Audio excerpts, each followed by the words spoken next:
Salut tout le monde, j'espère que vous allez bien. Bienvenue à mon tout premier top 10 sur cette chaîne. Et aujourd'hui, j'avais envie de parler de quelque chose d'un peu différent. J'avais envie de parler de livres, plus précisément de romans graphiques. C'est un secret pour personne qui me connaît personnellement, je suis un gros lecteur. J'ai été un gros lecteur pas mal depuis que j'ai appris à lire. Et je lis pas mal de tout. Je lis des romans, des biographies, des livres historiques et des romans graphiques. En fait, je dirais même que je lis plus de romans graphiques que de mangas, ce qui peut sembler un peu étonnant étant donné la grosse collection de mangas que j'ai juste ici. Mais pour une raison que je ne peux pas vraiment expliquer, je me retrouve plus à lire de romans graphiques que de mangas. Et quand on parle de romans graphiques, il y a des titres qui reviennent assez souvent. Watchmen, Mouse, Persepolis, euh, Blankets, plein d'excellents romans graphiques que je recommande définitivement à tout le monde de lire. Mais aujourd'hui, j'avais envie de parler de romans graphiques qui, selon moi, ne reçoivent pas suffisamment d'attention. Des romans graphiques que je pense plus de monde devrait lire, qui souvent passent en dessous du radar et que malheureusement, je trouve que pas assez de monde ont lu. Donc, j'ai décidé de faire le top 10 des romans graphiques qui, selon moi, méritent plus d'attention. Donc, sans plus tarder, commençons à mon numéro 10, The Many Deaths of Lila Starr de Ram V. Ce roman graphique-là a une histoire pas mal originale. Je dirais que la plupart des romans graphiques ici ont des histoires quand même originaux. Et celui-là raconte l'histoire de cette fille-là, ce personnage-là, qui, en fait, elle est la mort. C'est comme ce qu'on appelle le faucheur. Euh, Elle prend sa forme à elle. Et il y a quelqu'un sur la Terre qui, apparemment, va créer l'immortalité. Donc, à cause de ça, elle est relevée de ses fonctions. Il y a un genre de tour à bureau, si on veut, où il y a les différents dieux. Et à cause que cette personne-là va inventer l'immortalité, elle est congédiée de cette tour à bureau-là. Et là, par vengeance, elle décide d'aller sur Terre pour tuer cette personne-là qui va créer l'immortalité alors qu'il est juste né. Mais elle n'y arrive pas. Elle n'arrive pas à tuer le bébé. Et là, elle va réapparaître plusieurs fois dans son existence, à chaque fois qu'il est confronté à la mort. À chaque fois qu'une personne ou des personnes proches de lui vont mourir. Et à chaque fois, elle a comme mindset, elle veut le tuer, mais à chaque fois, elle n'y arrive pas. Donc, une histoire pas mal originale, des vraiment beaux dessins, et qui va dans des directions souvent vraiment inattendues. Et je dois admettre, ça, ça m'a ça m'a vraiment intéressé tout le long, et ça a une vraiment bonne fin. Donc, je ne vais pas révéler la fin évidemment, mais définitivement un que je recommande. Numéro 10, The Many Deaths of Lila Starr. À mon numéro 9, on a The Arrival de Sean Tan. Ce qui est extraordinaire avec ce roman graphique-là, je trouve, c'est que c'est un roman graphique qui est raconté sans le moindre dialogue. Il n'y a pas une seule ligne de dialogue, ou presque, si je me souviens bien. Si je me souviens bien, il n'y a aucun dialogue dans ce roman graphique-là. Et ça raconte l'histoire, c'est sur cette personne-là qui immigre en Amérique et qui veut travailler pour pouvoir soutenir sa famille dans son pays d'origine et sur les difficultés de tout ça. Et c'est c'est sur quelque chose qui arrivait souvent à l'époque. Et j'ai l'impression que Shantan a basé ça peut-être sur l'histoire de ses parents ou ses grands-parents. D'après moi, il s'est basé sur des témoignages, au moins d'une personne qu'il connaît, qui a vécu une situation similaire. Et pour vrai, les dessins sont vraiment d'une beauté, là. C'est euh, c'est définitivement fait pour ressembler à des genres de photos d'époque, comme dans les années 20-30, à quoi les photos ressemblaient à cette époque-là. Et c'est vraiment la qualité de reproduction de ces photos-là est vraiment extraordinaire. C'est vraiment l'œuvre d'un artiste extraordinaire qui, honnêtement, n'a pas fait beaucoup de romans graphiques. En fait, je pense même qu'à part ça, il a juste fait des livres à images. Mais j'espère vraiment qu'il va en faire d'autres un jour parce que c'est sûr, je vais l'acheter tout de suite s'il en annonce un nouveau. C'est vraiment extraordinaire. À mon numéro 8, Did You Hear What Ed Gein had done? Ça, ce roman graphique-là, c'est par Eric Powell et Harold Schechter. Euh, Désolé, je ne me rappelle plus des auteurs. Et si vous êtes un minimum familier avec l'histoire des tueurs en série, Ed Gein est un tueur en série pas mal connu. C'est d'ailleurs lui qui a inspiré le personnage de Norman Bates dans Psycho. Et je pense qu'il a inspiré aussi Buffalo Bill dans Silence of the Lambs. Donc, un tueur en série très qui a inspiré beaucoup de personnages de cinéma et de la littérature. Il a aussi basé, il a été aussi l'inspiration pour Leatherface dans Texas Chainsaw Massacre. Et ça raconte pas mal en détail la vie de Ed Gein, comment il est venu à développer cette sorte de mentalité-là de vouloir tuer sa famille, qu'est-ce qui a fait en sorte qu'il est viré de même, qu'il a enterré des corps, des femmes qu'il a tuées. C'est c'est fait de façon assez brutale. Et il y a des fois où c'est quand même dur à regarder. Ça peut être assez graphique, mais c'est définitivement une façon vraiment intéressante de raconter l'histoire d'un célèbre tueur en série. Et vraiment, ça ne nous fait pas sympathiser avec Ed Gein, ça ne nous fait même pas même le comprendre, mais on peut quand même avoir une idée de qu'est-ce qui l'a mené à faire tout ça.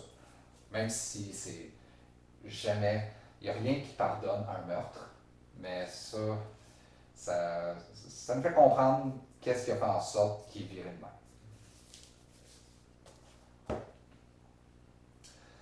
À mon numéro 7, un autre roman graphique qui part pas mal sur la mentalité, sur des problèmes de santé mentaux,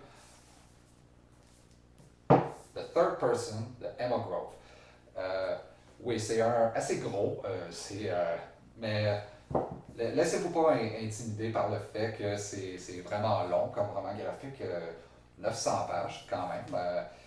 Mais c'est le genre de roman graphique, on est tellement pris dans l'histoire qu'on ne peut pas le déposer. C'est vraiment. On lit ça et on veut juste en découvrir plus sur le personnage principal. C'est en gros sur ce personnage-là qui. Ce personnage-là. J'ai pointé le titre, je pense. C'est sur ce personnage-là qui souffre comme en quelque sorte de trouble de la personnalité, qui pense qu'elle a comme deux personnages qui vivent en elle et peut-être même une troisième. On ne sait pas en fait qu'est-ce qui se passe dans son cerveau, mais c'est surtout un roman graphique qui se concentre sur elle qui essaye de comprendre et sur qui s'en va voir son psychologue. C'est lui ici, ouais, je pense que c'est lui, qui s'appelle Toby. Puis sur lui qui essaye de la comprendre, qui essaye de l'aider, mais que c'est vraiment pas évident. Avec un cas comme celui-là, elle a un cas quand même complexe et une vie qui l'aide vraiment pas. Disons qu'elle elle peut avoir une vie quand même compliquée, sa relation avec ses proches, avec son travail, les différents jobs qu'elle a. Et c'est vraiment une vraiment belle étude de personnage et sur un cas mental quand même complexe, mais sur quelqu'un qui fait son possible pour le comprendre. Donc, vraiment une belle lecture. Des dessins quand même simplistes, mais qui fonctionnent. C'est vraiment une bonne lecture. À mon numéro 6, le roman graphique, selon moi, le plus sous-estimé un que je considère comme un des meilleurs auteurs de romans graphiques, pas juste moderne, mais qu'il n'y a jamais eu. Il s'agit de Royal City de Jeff Lemire. Jeff Lemire, selon moi, est un des auteurs de romans graphiques les plus originaux et les plus créatifs qu'il y a dans toute l'industrie, que l'industrie a jamais eu. Il fait des histoires vraiment créatives. Il a vraiment un don pour créer des mondes dans lesquels on se sent absorbé dès les premières pages, que, il, qui s'en va tout le temps dans des directions qu'on ne s'entend pas forcément, mais même quand ça va dans la direction à laquelle on s'attend, il trouve le moyen de toujours nous surprendre. On dirait que chaque page a une façon de nous surprendre. Et il est connu beaucoup pour Sweet Tooth, Underwater Welder, Essex County, qui a eu une excellente adaptation à la TV. Je recommande fortement le roman graphique et la série Essex County. Je recommande tout ce qu'il a fait, que ce soit ses romans graphiques plus personnels ou ceux qu'il a fait pour Marvel. Et même, je suis surpris que personne parle de Royal City, que personnellement je considère comme un de ses meilleurs. C'est en gros sur l'histoire de ces trois personnages-là, c'est trois frères, trois enfants d'une même famille, que leur père a comme un malaise. Il est amené à l'hôpital et là, il retourne à Royal City. Ben, en fait, lui retourne à Royal City, les deux autres vivaient encore là. Et ce qui est particulier, c'est que ce personnage-là, Tommy, c'est leur frère décédé. Mais les autres membres de la famille le voient quand même. Ils voient son fantôme. Mais ce qui est vraiment particulier, c'est qu'ils le voient tous à un âge différent. Tout le monde voit Tommy à un âge différent. Comme lui, le voit comme plus quand il est préadolescent. Elle, Tara, lui c'est Patrick. Elle, Tara, le voit plus quand il est enfant, quand il a peut-être 6, 7 ou 8 ans. Et lui, Richie, le voit adulte. Ce qui est particulier parce qu'il est mort pendant qu'il était adolescent. Donc, on essaie de comprendre pourquoi. Il n'y a pas forcément de réponse, mais c'est vraiment particulier comme histoire. C'est vraiment original. Pour vrai, j'ai jamais vu quelque chose comme ça. Et quand, euh, quand on apprend qu'est-ce qui s'est passé, les circonstances de sa mort, on comprend certaines choses sont laissées plus ambiguës. Mais c'est une chose que j'aime de Jeff Lemire, c'est à quel point que il donne des réponses à ce qui est nécessaire et ce qui peut se permettre de laisser ambigu, il laisse ambigu. Il sait vraiment qu'est-ce qu'on a besoin de savoir, qu'est-ce qu'on n'a pas besoin de savoir. C'est quelque chose que j'aime bien de Jeff Lemire. C'est euh, c'est vraiment quelqu'un avec un art et une façon d'écrire vraiment unique. Il n'y a personne comme lui. Et Royal City, c'est vraiment un qu'il faut que vous lisiez. Surtout si vous êtes un fan de Jeff Lemire, mais même si vous êtes juste un liseur casual de romans graphiques, un must. Je triche un peu avec mon numéro 5 parce que c'est pas un roman graphique, c'est quatre. Mais c'est les romans graphiques d'une auteure qui, selon moi, mérite tellement plus d'attention. Je trouve que c'est une artiste extraordinaire. Elle a commencé avec plus des webcomics, mais elle a publié 4 livres. Et malheureusement, on dirait qu'il y a juste ceux qui la suivent sur Internet avec ses webcomics qui semblent connaître ses livres, mais je pense que tout le monde devrait la lire. Et il s'agit de Debbie Tong. Debbie Tong, je trouve, est une artiste extraordinaire. Euh, elle, elle a un genre de blog sur Internet qui s'appelle Where's My Bubble, où elle raconte différents aspects de sa vie, sur comment elle est, sur ce qu'elle aime, ce qu'elle n'aime pas, des choses quotidiennes souvent qu'elle vit ou des affaires passées. Et elle se concentre beaucoup moins sur ses webcomics présentement, elle se concentre beaucoup plus sur ses livres. Et donc celui-là, par exemple, c'est son premier livre, Quiet Girl in a Noisy World, An Introvert Story.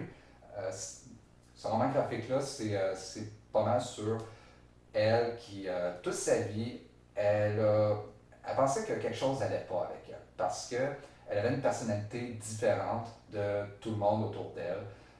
Par exemple, tout le monde autour d'elle semblait, dans, dans leur temps libre, ils semblaient vouloir aller dans des parties, aller dans des soupers avec 20 personnes, pendant qu'elle, elle voulait juste rester seule, à dessiner, à lire.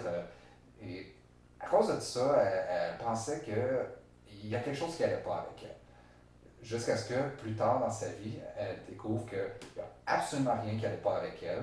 C'est qu'en fait, elle était une introvertie. Et elle a découvert qu'elle n'est vraiment pas la seule à être comme ça. Je suis définitivement la preuve parce que je suis aussi un introverti. Et c'est d'ailleurs grâce à ce livre-là que j'ai découvert c'est quoi être un introverti et que j'en suis un aussi. Je me suis définitivement beaucoup identifié à ce livre-là. C'est sur elle, sur son enfance, sur l'école, sur son premier travail, comment elle a rencontré son mari, le mariage, et sur comment que, interagir avec le monde, souvent, surtout avec le monde qu'elle ne connaissait pas, ça la mettait vraiment mal à l'aise, que ça l'épuisait, que elle aimait être seule, mais elle, le monde autour d'elle semblait laisser présager que c'était pas normal, en fait, que sa nature plus silencieuse et plus introvertie était quasiment pas normale, mais elle finit par réaliser qu'il n'y a absolument rien qui ne va pas avec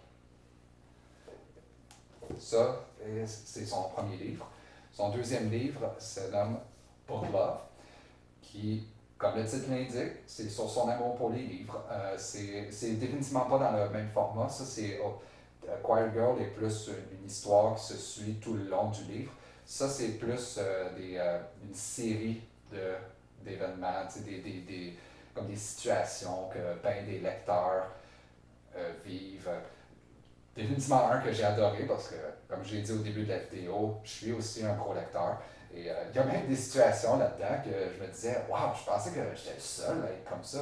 Comme il y en a un où elle reçoit un nouveau livre par la poste et elle, elle l'ouvre et elle est toute excitée. Puis là, elle voit le livre et elle est comme, oh non, ah, qu'est-ce qu'il y a?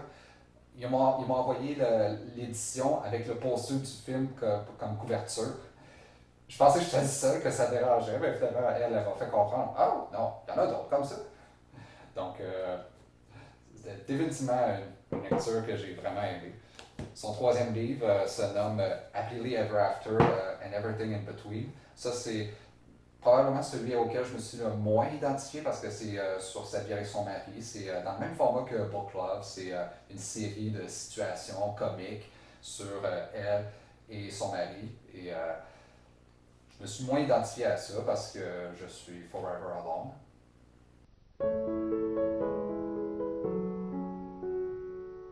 Pour l'instant.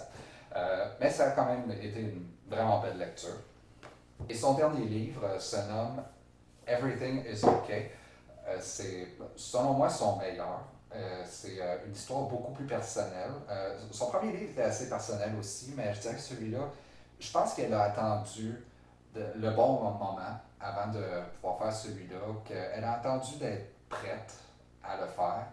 Euh, on le voit définitivement.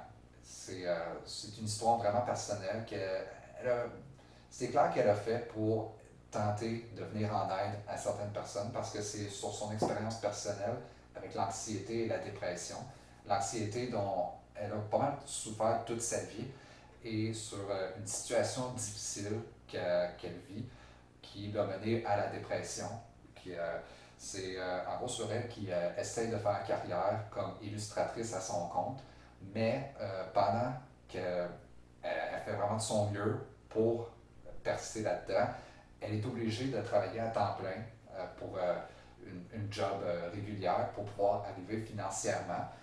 Et à cause de ça, elle doit travailler sans relâche, elle travaille tout le temps et elle vient à constamment douter d'elle-même. Elle commence à penser je réussirai jamais à faire carrière là-dedans. Je ne sais même pas pourquoi j'essaie, mais elle essaye. Ça aboutit pas et ça l'amène à souffrir de dépression, ce qui rend les choses encore plus difficiles pour elle. Et, mais elle ignore le problème et à la place, fait juste continuer à travailler, mais ça fait en sorte que sa dépression empire jusqu'à ce que certaines choses arrivent. Je ne vais pas entrer dans les détails, mais certaines choses arrivent qui lui fait dire non, je peux plus continuer comme ça, il faut vraiment que j'aille chercher de l'aide. Et à partir de là, c'est sur son parcours, de comment elle a vécu la dépression. Et je trouve que c'est, c'est une histoire vraiment inspirante qui, j'espère, c'est clair que son but avec ce livre-là, c'était de venir en aide à certaines personnes qui souffrent de dépression et d'anxiété aussi pour leur dire, vous n'êtes pas tout seul là-dedans, il y a de l'aide pour vous et que vous allez vous en sortir. Je trouve que c'est vraiment inspirant. Comment elle a vécu ça. Et elle a un cinquième qu'elle est en train de faire qui s'appelle, si je me souviens bien, ça s'appelle My Perfectly Imperfect Body, qui traite de son expérience avec l'estime de soi, l'image de comment elle se perçoit et comment que ça l'a mené à souffrir d'un trouble alimentaire. Donc, c'est clair qu'aussitôt que ça sort, je vais l'acheter. Donc, Debbie Tong, vraiment une artiste à découvrir, une artiste extraordinaire qui je trouve, mérite plus d'attention. À mon numéro 4, on a The Fade Out par Ed Brubaker et Sean Phillips. Ce roman graphique-là a une histoire qui, je pense que c'est plus du point de vue personnel parce que ça se passe dans le vieux Hollywood.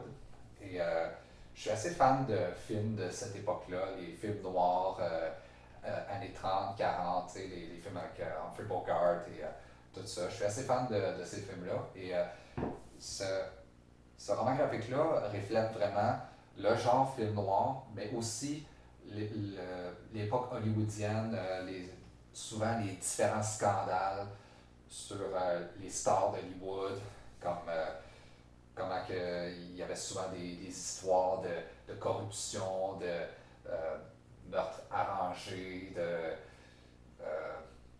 comme des stars qui avaient des différentes maîtresses, différents amants. Et je trouve que ça explore vraiment bien comme cet aspect-là de comme des différents scandales, à savoir est-ce que c'était vrai, est-ce que c'était pas vrai, mais ça a plus un monde où ce que tout ça, ce serait vrai, mais en même temps, c'est, on voit clairement que c'est plus un monde imaginé, et c'est dur à expliquer. C'est vraiment le genre d'affaire qu'il faut lire pour comprendre, mais ça a vraiment une histoire vraiment captivante. Il y a, les dessins là, sont. Wow! Ça a vraiment des dessins extraordinaires, le détail. Là, et il y a des scènes où c'est clairement dessiné pour que ça ressemble à comme des films noirs, en noir et blanc, comme Maltese Falcon et ces affaires-là. Il y a des références à plein d'étoiles de cette époque-là, comme Clark Gable, puis Humphrey Bogart. C'est surtout pour ceux qui sont fascinés par le vieux Hollywood, c'est vraiment un que je recommande. À mon numéro 3, on a Day Tripper par Fabio Moon et Gabriel Ba.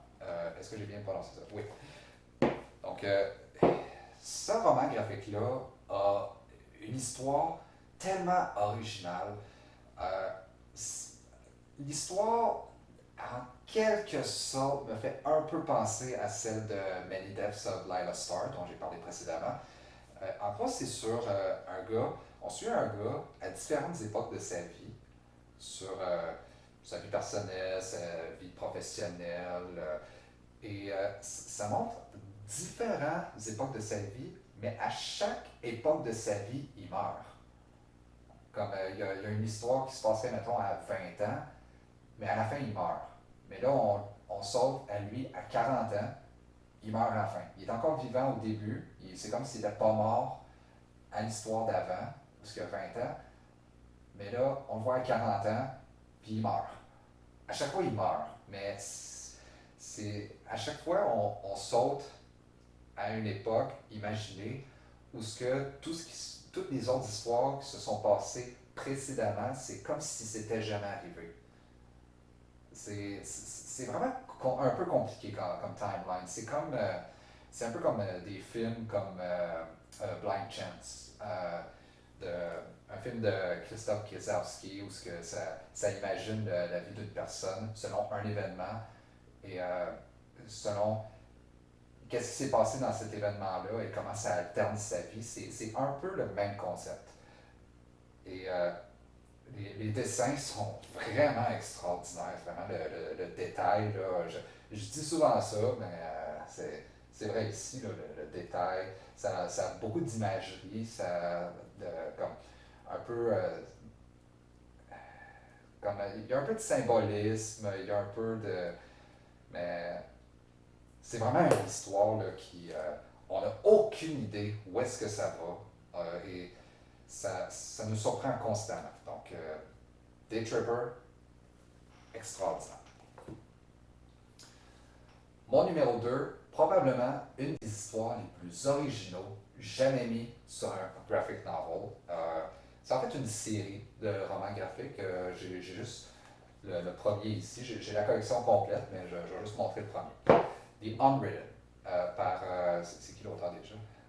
Mike Carey et Peter Cross. Ce roman graphique-là a une histoire tellement cool, surtout pour ceux qui aiment la littérature en général. En gros, c'est sur l'histoire, c'est sur ce gars-là, Tom, que son père était un auteur connu et qui a créé une série de livres qui est clairement supposée être Harry Potter, mais c'est un différent nom, je ne me rappelle plus lequel. Et son personnage d'Harry Potter est basé sur son fils, lui.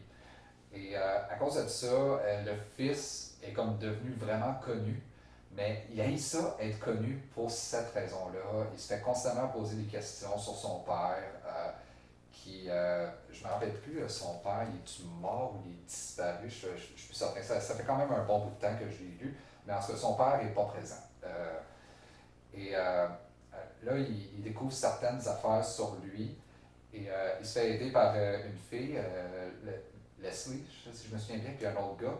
Et ça implique eux qui se font transporter dans l'univers de livres connus comme il s'en va dans Moby Dick, par exemple. Et il s'en va vaincre la grande baleine blanche. Et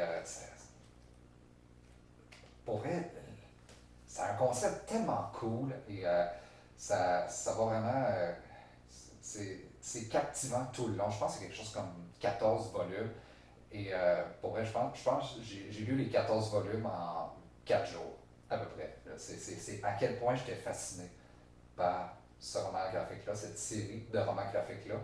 Et je dirais, si vous accrochez pas dans le premier volume, vous n'allez probablement pas accrocher dans les autres. Mais je recommande vraiment de l'essayer, de lui donner une lecture. Vraiment, je peux pas assez le recommander.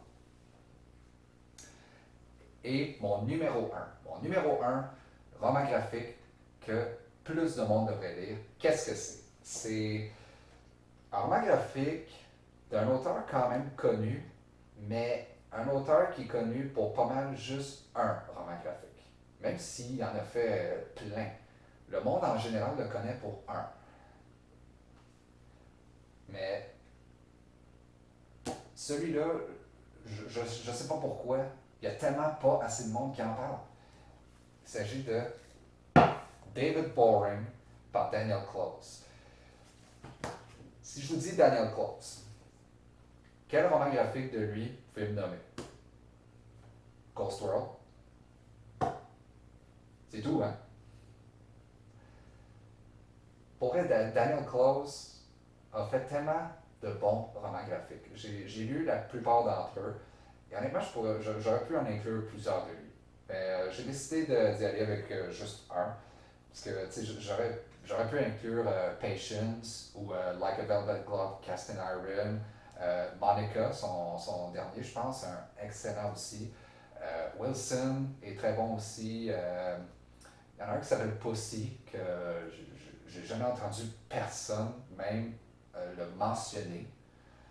Euh, mais s'il y en a un de lui que je devais inclure ici, c'était David Boring. Que honnêtement, je pense que j'aime plus que Ghost World. Ghost World est excellent. C'est un excellent roman graphique qui est connu pour des bonnes raisons. Il y a aussi eu une excellente adaptation en film avec Thora Birch et Steve Buscemi, Scarlett Johansson, réalisé par le même gars qui a fait Crumb d'ailleurs, aussi sur un auteur de BD. Euh, Excellent documentaire. Mais David Boring, Daniel Close fait quelque chose avec ce roman graphique-là, avec lequel il est toujours bon, et c'est de mélanger le mondain avec l'excitement, l'excitation. Excitement. J'ai pris le mot en anglais et je l'ai prononcé en français.